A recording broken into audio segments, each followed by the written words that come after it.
Le thème d'aujourd'hui sera les dangers de la loterie et des jeux du hasard.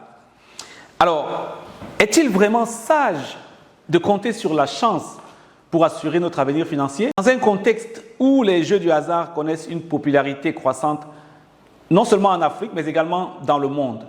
Ce qui nous intéresse davantage, c'est de voir l'impact de ces jeux-là par rapport à notre environnement africain. Je vais vous demander, vous qui me regardez en ce moment, combien de personnes autour de vous, des personnes aisées autour de vous, avez-vous vu et quand vous les avez approchés, ils vous ont dit qu'ils doivent leur fortune au jeu du hasard? Alors, on va l'aborder en 3 points. Le premier point, c'est l'effet destructeur de ces jeux-là. C'est-à-dire quoi? C'est ce qu'on appelle l'illusion de la richesse facile. Quand on pense que, parce qu'on aura gratté un ticket, parce qu'on aura fait un pari en ligne, parce qu'on aura tiré un ticket de loto, on peut passer du jour au lendemain à une situation de « je suis fauché » à une situation de « je suis multimillionnaire ». Ça fait rêver, n'est-ce pas? Alors, le problème, c'est la psychologie des joueurs. Il y a ce problème de psychologie-là. Il y a le fait que ce phénomène est accéléré, peut-être en Afrique, à mon avis, je me pose des questions.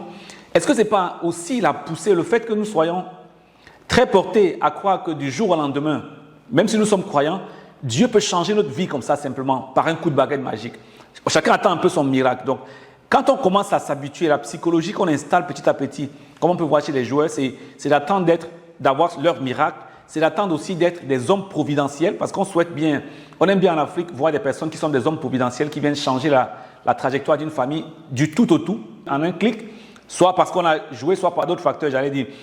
Mais cette psychologie-là, nous sommes en train de créer une identité petit à petit, n'est-ce pas? Et ça attire davantage de personnes. On veut devenir ce miracle-là. On veut devenir cet homme providentiel qui va peut-être changer la destinée de sa famille. Alors, les risques, c'est quoi? Il y a un gros risque de dépendance, n'est-ce pas? Parce qu'on commence à nourrir un espoir irrationnel de gagner.